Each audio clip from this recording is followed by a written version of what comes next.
Yo, Zach here. I know it's called football. I'm back feeling much better. I was out sick for a week, so a lot of videos I missed, lots of games. I watched, I think, all of them, but I had no energy to make any videos. And the perfect timing for me to get better, the Chelsea game yesterday at Stamford Bridge, Arsenal coming away 1-0.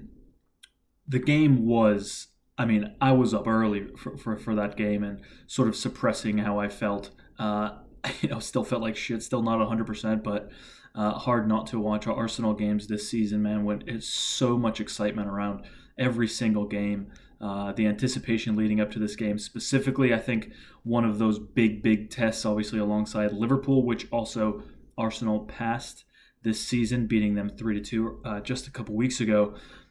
And this was, I suppose, not as exciting, excuse me, as the Liverpool game. Only one goal in it. Depends on who you ask, I suppose. If you asked Aaron Ramsdale if it was an exciting game, he'd probably tell you no. If you were to ask a player like, William Saliba or Gabriel Martinelli, perhaps Thomas Partey, they'd probably tell you that it was quite an exciting game. But at the end of the day, Arsenal did just totally boss that game. The memes I've been seeing, pictures of the Emirates saying the home stadium and just a picture of Stamford Bridge calling it Arsenal's practice facility. In the last 4 years now, we haven't lost at Stamford Bridge to Chelsea. So, excuse me, it's really the tides are turning. I think when you look at this Arsenal team, what Mikel Arteta is doing with this team, especially, and the comparison from Aubameyang really kind of tops it all off. In his defense, the leaked video that came out of him, after he had left Arsenal for Barca, and him saying Arteta can't coach big players, big star players, which I think probably tells you a lot about Aubameyang and what he thinks of himself, and a great player. Don't get me wrong, fantastic player. Aubameyang scored a lot of goals for Arsenal. Really was the main character and getting us that FA Cup win a couple of years ago in Arteta's first season.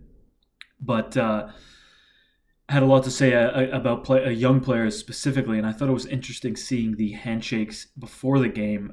Granit Xhaka, a little hug for Aubameyang, and Thomas Partey. You saw plenty of players smiling. I thought Ramsdale, a player who's never out to get anybody.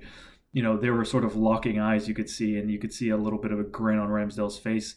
Interesting to see when he got to Bukayo Saka, he didn't even look at Aubameyang, and I'm not sure if perhaps he took those comments a bit to heart. Maybe he was just very much focused in and honed in on the game, which is probably the most likely. But a lot of the time, guys like us, fans, we only have speculation to go off of, and sometimes it can get you into trouble. But I did think it was interesting. Even Martinelli gave him a little pat on the back, and I'm not sure if, I'm not sure what that means exactly, but it definitely was interesting. The whole promo video was just strange. Didn't even seem to, I don't know if it was a Chelsea promo or a Premier League promo or what it was, but it was very odd. Aubameyang, obviously, there were some bloopers in the video. He probably felt a little awkward to do it. He's a professional. He was asked to do it. I'm sure he was up for it. And if he scored one goal or two, then perhaps we would have been talking about a different story. But he didn't. He was actually relegated to 8 touches the entire game, and he was subbed off shortly after the first half. It sort of summed up the whole move away, really, and the end of his career. But let's stop with the Aubameyang talk. I'm not trying to have a go at anybody, but it was definitely a huge talking point. Obviously, his last trip, his first trip against Arsenal since he had left, and again, obviously, he didn't leave on great terms. But let's leave that at that. I just want to talk about a couple players. Again, I'm not 100%. I don't feel 100%, so I won't make this video too much longer, but some names that really stuck out. Thomas Partey in the midfield, now that he is seemingly fit and not just getting back to fitness, because when I see him running now and on the ball, I don't actually worry about, it used to be you would count down until you would think he comes back from injury, and then 2-3 games, okay, decent, then he had one really good game, another good game, and then next thing you know, he's out injured for another month and a half, and it was all these little injuries, a thigh, a calf, and they just kept him out for those first almost year and a half, 2 years at Arsenal, and now he seems just to be fit and on top of his fitness and on top of any injury that seems to be bothering him. And you can see how much this Arsenal team benefits from him. I mean, he runs the entire show alongside Granit Xhaka, who again was phenomenal, fantastic. This guy is, I mean, he's been my favorite Arsenal player for a long, long time. I will say that. And say what you want about me during those first couple of years and during the years where he was sort of struggling, but the character is undeniable. You can't not like the guy, I think, especially at this point. And the resurgence and this rejuvenated Granit Xhaka that we see now, even towards the end of the game, just, pointing at Jorginho, showing him the scoreboard, telling him to fuck off, and Chalobah pushing him down. He's not losing his cool. Kovacic came over and tried to have a go at him. Really, he was just winding them up. I mean, he was even looking at the fans, almost laughing, like, looking at these guys and saying, "I'm doing this for you. Look at them. I'm winding them up." And it's just hilarious. I mean, it's hilarious to see how far he had gone, from being booed off the pitch to now, vice captain. Every time Odegaard is substituted off, where that armband is going. And again, I'm so happy for this dude. I have always loved Granit Xhaka when he was, when he was at Borussia Mönchengladbach. He was a player I was obsessed with bringing to Arsenal, and he's just a revelation this year. This season, he has been an absolute revelation, and I'm just enjoying every single moment of it. Excuse me. Gabriel, William Saliba, these two players. Gabriel, one of those games where when he plays like that and there's no silly mistakes and no, he doesn't put a foot wrong. He was immense. Really disappointed he's not included in the World Cup squad for Brazil. I thought he's probably overlooked, but they have a lot of good defenders there. Thiago Silva, you can say what you want. He had a fantastic game yesterday, I thought. Apart from maybe the corner where nobody defended well for Chelsea, but really good block there in the first half. Just a smart, veteran defender, and it has to be his last World Cup. I would assume Marquinhos probably the last World Cup for him as well. And hopefully Gabriel can find himself in that starting lineup for Brazil moving forward after this World Cup. But I think deserved to be there, unfortunately is not.